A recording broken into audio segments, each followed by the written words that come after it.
தானு sir, அடுத்த rerelease என்ன sir?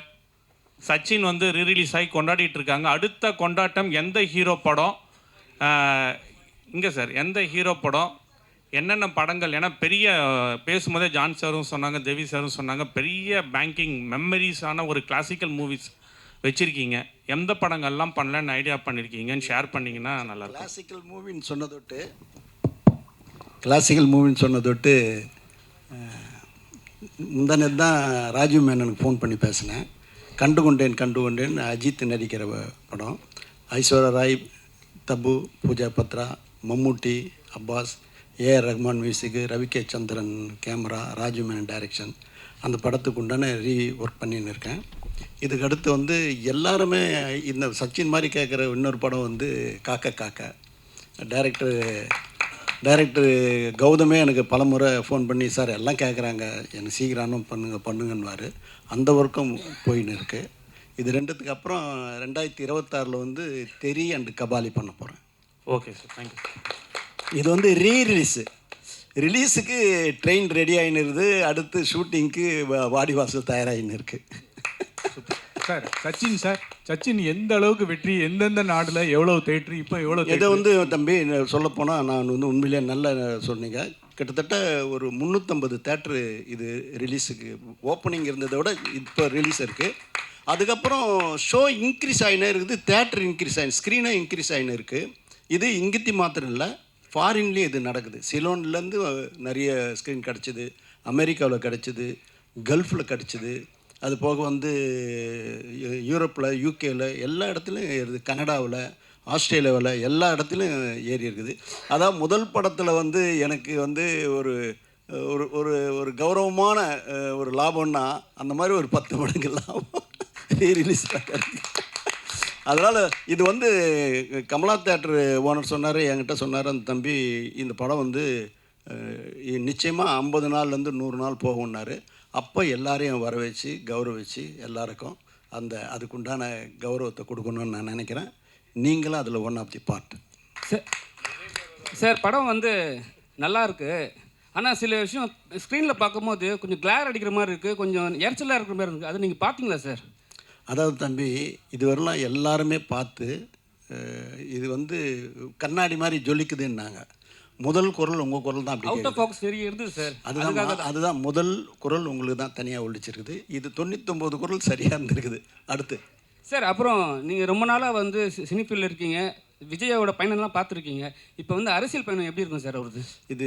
இது திரையுலக பயணம், அரசியல் பயணம். அவர் வெற்றி அடையும். அவர் வந்து படம் நடிக்க மாட்டேன்னு சொல்லிட்டாரு, அதுக்காக கேட்குறேன்.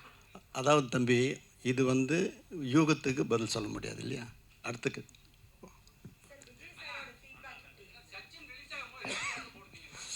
சச்சின் ரிலீஸ் ஆகும்போது கிட்டத்தட்ட ஒரு 200 தேட்டர் இருக்கலாம் தம்பி. ஆமாம் தம்பி.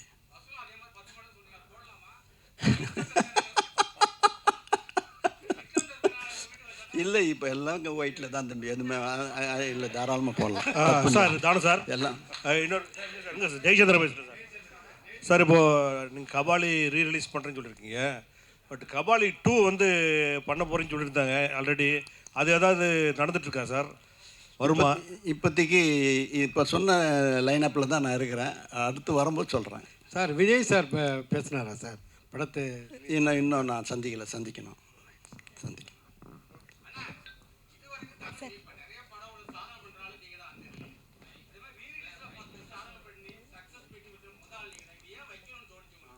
இல்லை, எல்லோரும் ஒரு ஷேர் பண்ணிக்கலான்றது தானே எல்லோரும்.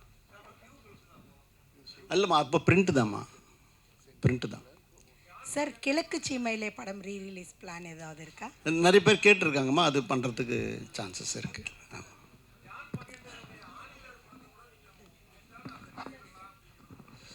அது யார் ப்ரொடியூசர்னு தெரில, நான் கேட்டுக்கிறேங்க. ஹலோ, இல்லை நான் கேட்டுக்கிறேன்.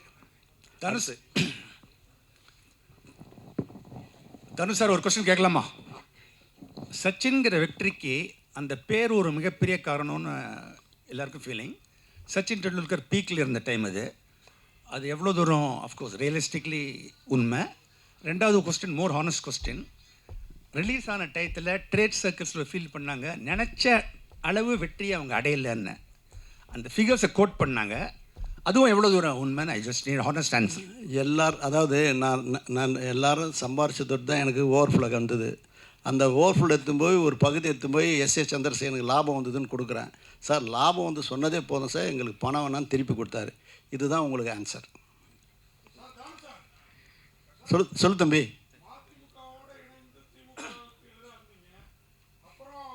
தம்பி அது அது அது அரசியல் விட்டுடலாம். சினிமா பற்றி சந்தோஷமாக பேசும்போது அரசியல் தயவு செய்து தம்பி, நான் உன்னிட்ட நான் உரிமை எடுத்து பேச முடியும். அதனால் யூகத்துக்கு பதில் சொல்லக்கூடாது. அடுத்தது சச்சின். ஆமாம் கண்டிப்பாக சார். இப்போல்லாம் வந்து ஹீரோயினே வந்து படத்துக்கே ப்ரொமோஷன் வர மாட்டாங்க. ஆனால் வந்து இந்த படம் 20 வருஷம் ரிலீஸ் ஆகிட்ட பிறகு கூட நம்ம ஹீரோயின் வந்து ஒரு ட்விட்டர் போட்டு ஒரு விஷயம் வாழ்த்து சொல்லியிருக்காங்க. அதை எப்படி பார்க்குறீங்க இப்போ இருக்கிற ஜென்ரேஷனுக்கு?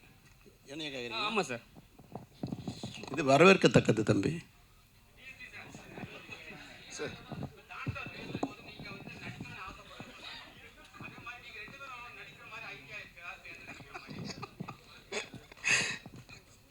ஆமாம் சார், தானு சார் ரொம்ப வருஷம் முன்னாடி கேட்டிருந்தாரு. ஐ மீன் நிறைய படங்கள் அந்த மாதிரி ஆஃபர் வந்திருக்கு. அது பற்றி ரொம்ப இறங்கி யோசிக்கல. அது இசை நல்லா இருக்குன்னு அப்படியே போயிட்டே இருக்கும். இப்போது நிறைய ஸ்கிரிப்ட் எல்லாம் அனுப்பிச்சு நிறைய பேர் சொல்கிறாங்க. ஏதாவது சூட் ஆகும் அப்படின்னு சொன்னால் மேபி சும்மா ஜாலிக்கு வேணால் ட்ரை பண்ணலாம். அதாங்க, அப்படி ஆசை இருந்தால் பண்ணிட்டு இருப்பேன் நேரம். அப்போ அந்த ஆசை வந்து பயங்கரமான ஆசையே இல்லை, அந்த இசை தான் பயங்கரமான ஆசையாக இருக்குது. அதுதான் அவர் இப்படியே சிரிப்பார் பாருங்களேன். நான் சொன்னது கரெக்டாக இருக்கும். மாஸ்டர் சிரிங்க. சேம் தான். அது என்னென்னா எல்லாமே அமையணும். நம்ம எதோ ஃபோர்ஸ் பண்ணி நம்மளும் பண்ணணும்னு பண்ணக்கூடாது. நம்ம இப்போ ஏதோ எங்கள் வேலையை வந்து சரியாக செய்யணும்னு முயற்சி பண்ணிகிட்ருக்கோம். ஒருவேளை அப்படி அமைஞ்சிச்சுன்னா, ஒருவேளை நமக்கு எல்லாமே சரியாக அமைஞ்சிச்சுன்னா இன்னும் நடக்கலாம், அவ்வளோதான். தவிர நம்ம ஃபோர்ஸ் தான் இது பண்ணியே ஆகணுன்றதெல்லாம் கம்பல்சரி எங்களுக்கு அது தோணலை. எனக்கு தோணலை, இவர் சொல்லிட்டார் உங்களுக்கு. ஆத்திச்சூடி சாங் பார்த்துருப்பீங்க. என்ன பர்ஃபார்மன்ஸு ஷோபி பண்ணியிருக்குன்னு தெரியும். நல்ல கலைஞன். ஆனால் அவனுக்குள்ளே ஒரு இயக்குனர் ஒளிஞ்சுன்னு இருக்கிறான். அது என்றைக்கு வெளிப்படுவான்னு தெரியல. நானும் சொல்லின்னு இருக்கேன். நன்றி சொல்லி இயக்குனர் முடிப்பார்.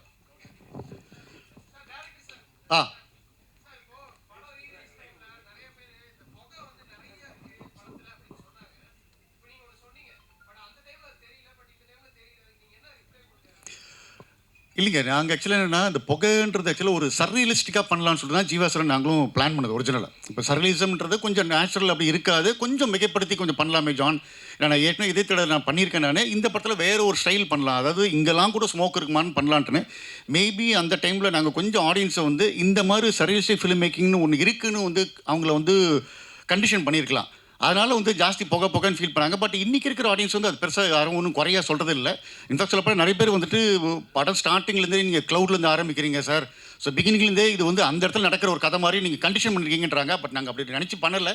பட் டைட்டிலேருந்தே அது ஒரு மூடு ஸ்டார்ட் ஆகிடுது. அதனால் இன்றைக்கி யாரும் அதை பற்றி ஒன்றும் பெருசாக கம்ப்ளைண்ட் பண்ணல சார். இதெல்லாம் மீறி தான் படத்தை என்ஜாய் பண்ணுறாங்க. ஆமாம்மா, அது எல்லா இடத்துலையும் இப்போ நீ விட்டுருந்தீங்கன்னா இப்போ இங்கே கூட விட்டுருமா ஸ்மோங்க. நாங்கள் ஒன்றும் இங்கே விடலன்னு டேங்க் பண்ணுறீங்க நீங்கள். ஆமாம் இல்லைங்க, நான் ஆக்சுவலாக அதான் சொல்லுறேன், யாருக்கு எங்கே கண்ணு போகும்னு தெரியல எங்களுக்கு.